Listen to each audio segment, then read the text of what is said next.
Peace FM 104.3. Good to meet you. Preliminary, just the politics of it, and because the kind of democracy, multi-party, I into me avoid, it's okay. But to me, waste too much time on those things. I leave that to Kwamena Ahwoi. Or maybe we tired to do it.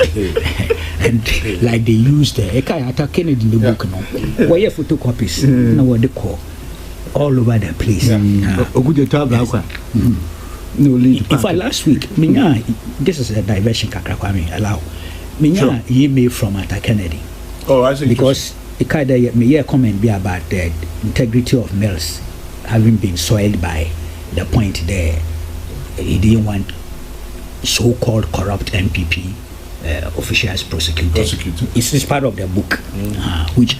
It appears though the NDC will believe to a large extent. I made that point and thought that was a fallacy. In fact, he sent me a very nice email, and I'm following the trail he gave me. There was one event to be organized under also CDD.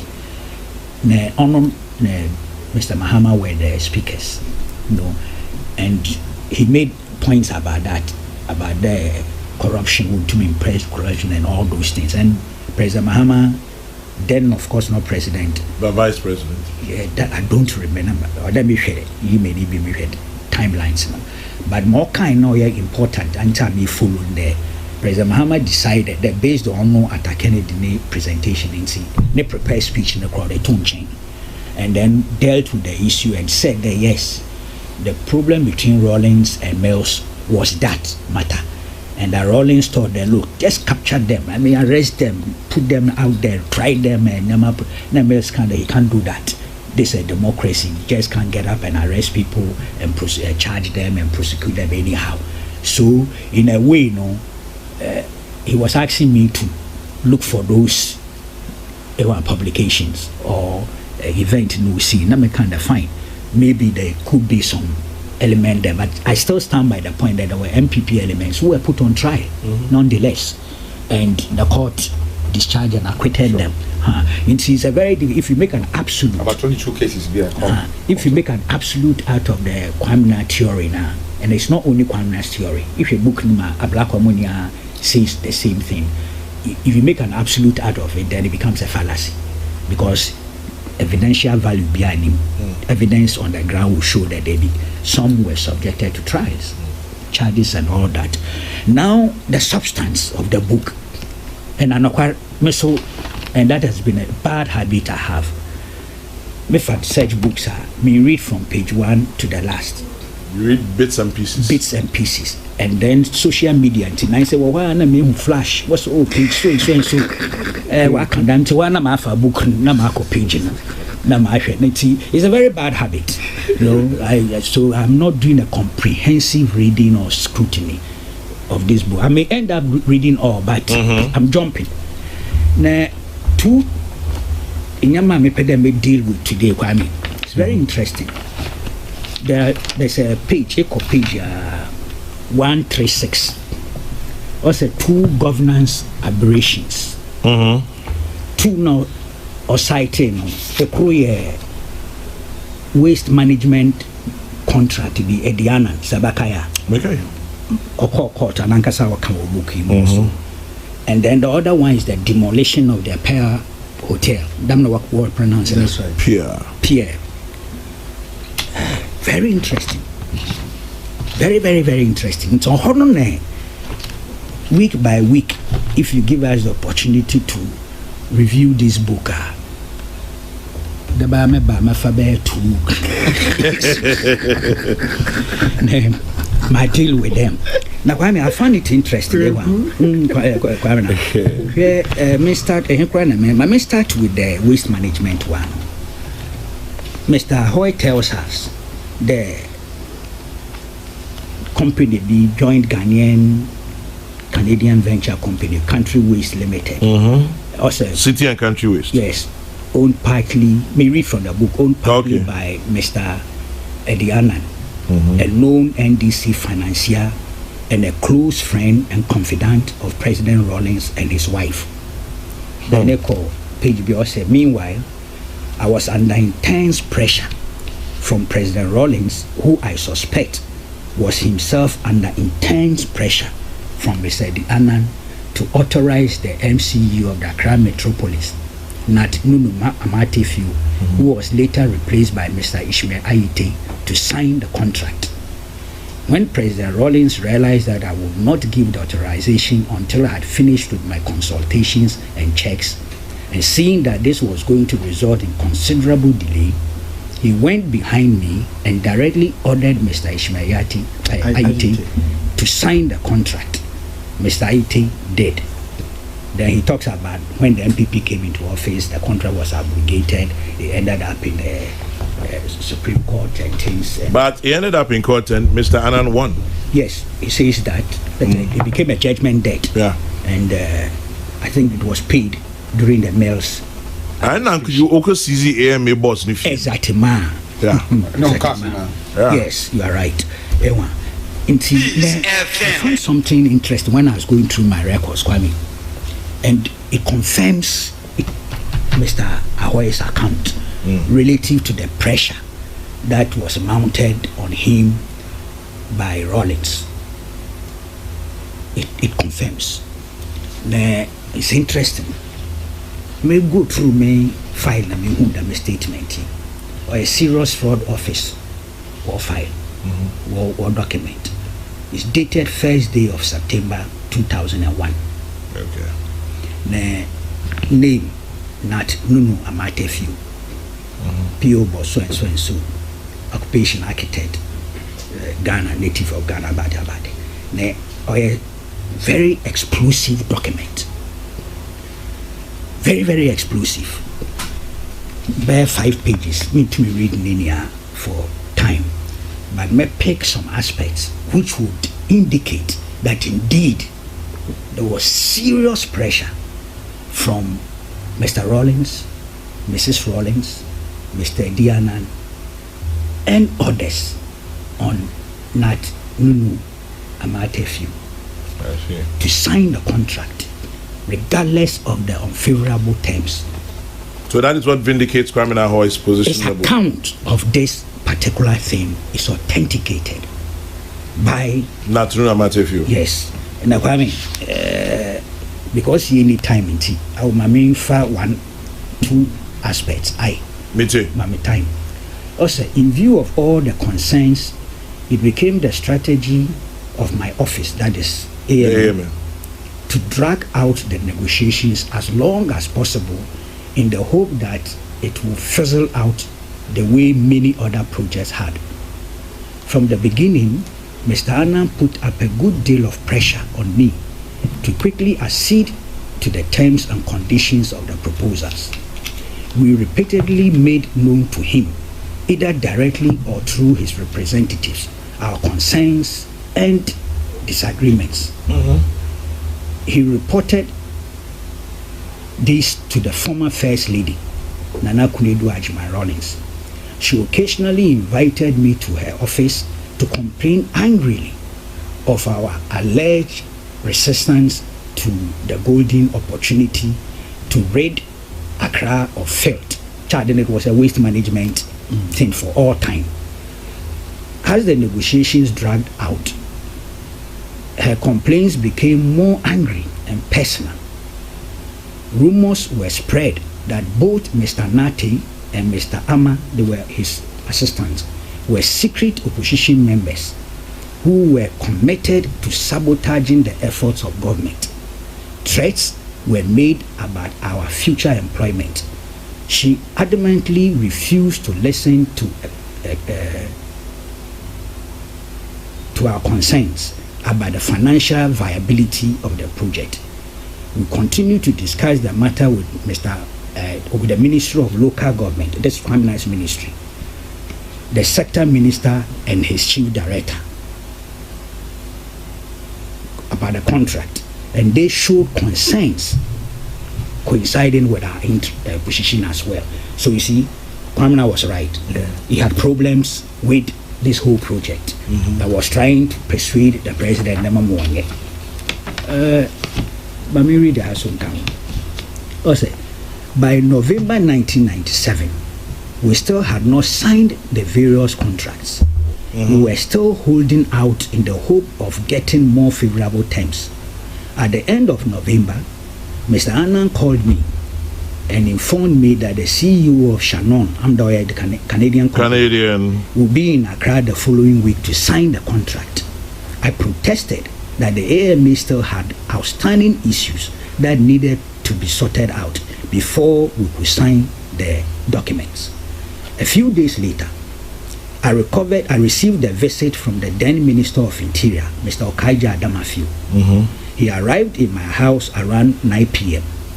He informed me that he had a meeting with the President earlier that afternoon, and that the President Rawlings had expressed his unhappiness at my reluctance to sign a contract.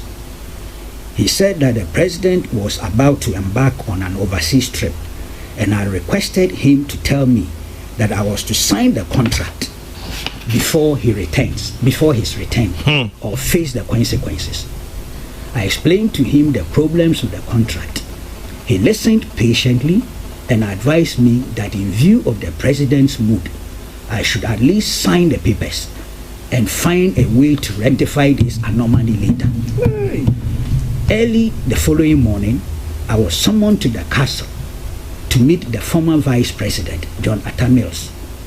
He gave me the same message as the former Minister of Interior had done, and relayed the executive instructions of the ex-president that I should ensure that the contract was signed before his return. I gave him the same explanations I had given the Minister of Interior. He demanded to see copies of the contract and advised that I should comply with the President's instruction by signing the contract, and afterwards ways will be found to address my concerns. The following day, I was once more summoned to the castle. This time, I was to meet Mr. Jimmy Emisa, of course, who was with the office of the President. Wow. I met Mr. Emisa in his office, where he was in the company of Captain Isobontin. Captain Isobontin was at that time an aide to the First Lady, Nana Kunedu Ajimai Rawlings. Never Captain Isobontin. Exactly. Mr. Emisa informed me that he had a message for me from the President, and that for the purposes of confirmation, I had received the message. The President had instructed that Captain Isobontin should be present at our meeting. Mr. Emisa gave me the same message that the Vice President and the Minister of Interior had given me, plus one further instruction that I should request to invite the press to the signing and pictures presented to the President before his return. Kwame, Odos me read media. This is signed 10 September 2001. In my candid opinion, this actually vindicates Mr. Ahwoi's version of the story. And there are more serious fraud office investigations where eventually ended up in Mr. Ahwoi Nankasa court. I'm there as a witness for the Annan's group. So that's one side. Now, but eventually, the Annan win case. Yeah, he won. He won the court judgment. No, yeah, it was a very interesting thing. Ghana. The court found the contract was illegally procured. Yep. That is not in tune with the procurement district tender BBB now. So they create, but then so they were friendly restitution was there. Yes, we had agreed. We closed our eyes, entered into an illegal procurement process. We gave the contract to them. They did some work, so we owe them some monies. And then of course interest. So they won on that level. But if you read the judgment, the contract itself was not in tune with the procurement. So what happened? Let me ask you quickly something. Yeah. What happened to the one who signed the contract? Did Kwamena Ahwoi testify for Eddie Annan in court? Yes, I think for the company. Yeah, Chano, he was Minister of Local Government. And I'm a Chairman General, it's a good question, but we need to be precise. Amazing. I have the judgment here. I need to go through it. But whatever it is, he was in court. Kwamena Ahwoi testify for Ediana. Your research, Chairman General's question. Yes, but I think he testified for the ministry because the Ministry of Local Government was involved. The import of need submission or need testimony may have swayed in favor of. Are you saying this for a fact or not? No, I mean, judgment no way. So okay. I need to go through it because okay, you see, when you are making such analysis, you have to be careful so that you don't say something that may hurt somebody's integrity when it is not factual. You are right. Yes, so I'm not going to jump to answer a question that I have not adverted my mind to. And then also, we read the judgment, watch it. So but if you knew that would be quite instructive.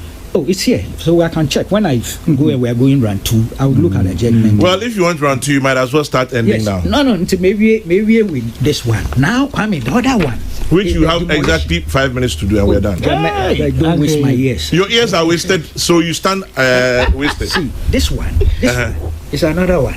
Awesome. The second aberration. Also, the second aberration had to do, and I'm reading from the book, had to do with the demolition of a newly constructed, fully furnished hotel owned by one Alhaji Yusuf Ibrahim in the airport area.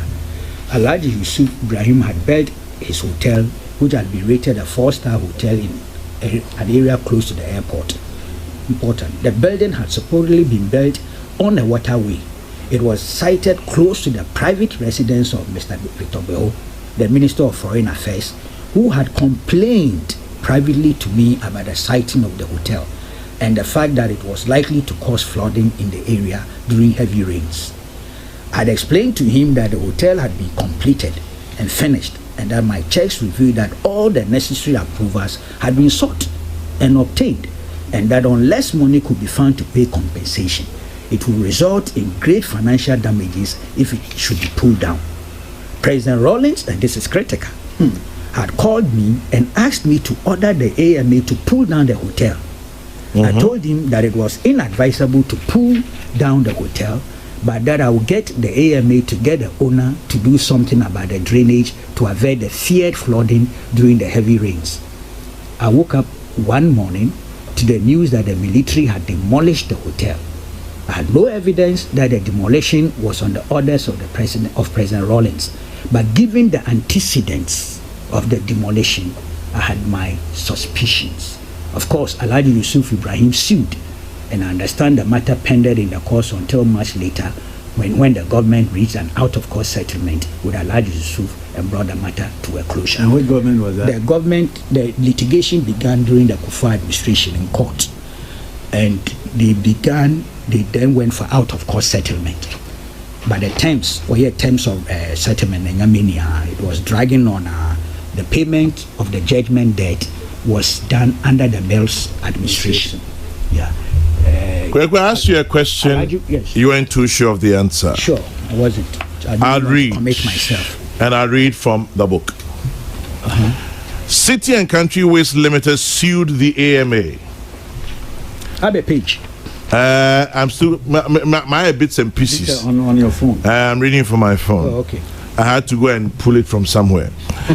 City and Country Waste Limited sued the AMA, and in the case in which I gave evidence for the company, Okay. and which traveled all the way to the Supreme Court, City and Country Waste was awarded damages of about $17 million. The NDC government, which had returned to power at that time of the judgment in 2009, stepped in and got the judgment debt liquidated under arrangements with the District Assembly's Common Fund Administrator. End.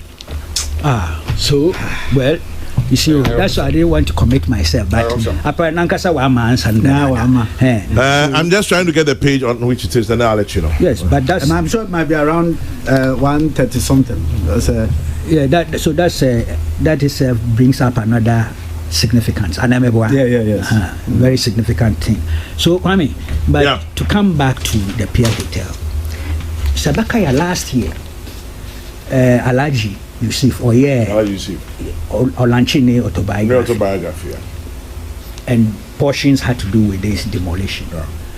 and the children appear on Good Evening Ghana, I think with Paul Admotre. How can be about that? I forgive Mr. Rawlings. Of course, Kwamena's view is that our suspicion, the Rawlings might have been behind it because of the antecedents. Not very categorical. But Kwame, I think Rawlings and Ankasa all celebrate the June 4th anniversary 2019. And he was apparently responding to Alhaji Yusuf's point there, were forgiven. Check out more kind. Rawlings made a point that if time were reversible, I would do it again and again, and I would take along their new gargantuan structures in the water courses. The structures were reported by his own respectable law-abiding neighbors. You get that point? Yeah, neighbors, including Victor Gbeho. Obviously. During that time, these rumors came up. At that time, they were like rumors.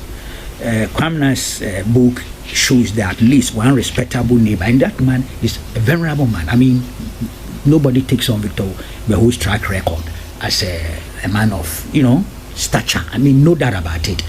One of our finest diplomats, international foreign service people. I mean, I don't agree with him politically where he stands. Kwamena, you may check page 137, second paragraph. You cannot underestimate second paragraph. The track record, the contribution to Ghana. But Kwame, Rawlings was clear in his mind in this statement. He took personal responsibility. Also, Alhaji Ibrahim is in no position to forgive anyone or anything, not even the bush rat in his hometown. Rawlings, I'm quoting. Also, Alhaji Yusuf Ibrahim is in no position to forgive anyone or anything, not even the bush rat in his hometown. God had nothing to do with unlawful structures. Neither did we have anything to do with enforcing the law. Governments appear to exercise no restraint when it comes to breaking down poor people's structures in water courses or unauthorized areas. This is Jerry Rawlings, who is taking personal responsibility for that demolition and saying that if he had the opportunity, he would do it over and over again. Now, the interesting thing there, the Minister of Defense then, and Donko, Lieutenant Colonel E.K.T. Donko, exactly, who was summoned to Parliament to answer an urgent question in the name of J.H. Mensah. He called Hansard 3rd June 1999. Hansard, it's all there. Now, the minister on the floor of the House could also now tell Parliament who exactly gave the order for the Field Engineers Regiment to undertake the exercise. Even though Field Engineers was under his ministry. Yes, and he claimed there, AMA phone were requested. How did the AMA request? Is it by telephone or is it by letter? And also he couldn't tell. Also it went, somebody sent a message to the army headquarters. Justice Afre. Yes. Also then. Somebody up there, like there. End of story. That's cotton. Quality grade. It's Kwame. It's interesting reading this Hansard. But subsequent to all this, the AMA and Alhaji Yusuf entered into negotiations because Yusuf sued. They went to court. There were court documents. And he also won. Indeed, out of court settlement. 5 million cedis or something? Yes, he was suing for 12 million. But he ended up taking 5 million. Now, AMA documents are what they call court. AMA said they had absolutely nothing to do with the pulling down. Yeah, they were not involved. Meanwhile, Kwame, and according to the warrior demolition, the then AMA CEO, apparently he was at a spot. Then the story is that we were catching on the exhibition. And it was at dawn. It was at dawn. I imagine. With the helicopter hanging up there, the tanks, explosives being thrown left, right, center. Fridge in the air conditioning. Be crowded now one install it. And one was to where you building here, we was signal your brothers and sisters are working down the name of no one's work scavenging the whole place. But what you find interesting is that whilst in 1999 the defense minister was officially telling Parliament the AME were requesting, even though he couldn't pinpoint a personality at the headquarters who received the message and undertook the exercise. 2006 onwards, was a one count, and on their records there was no record anywhere there one were requesting the Ghana forces. So who did it? But I think now we are clear. Okay, thank you very much. Now we are clear because Rawlings many years later, and it was a $5 million hotel. They can't put no war forward summit to be is it homecoming or some summit to be African American something. Had booked the hotel. If you book Nengama Ninia went down. As I'm saying, step by step. Right, quickly. Step by step. Every week, Banessa in my hand opportunity. Now, am I going to discuss this book throughout? And I said if. If, okay. Right. If Meta Masun. This FM 104.3. Good to meet you.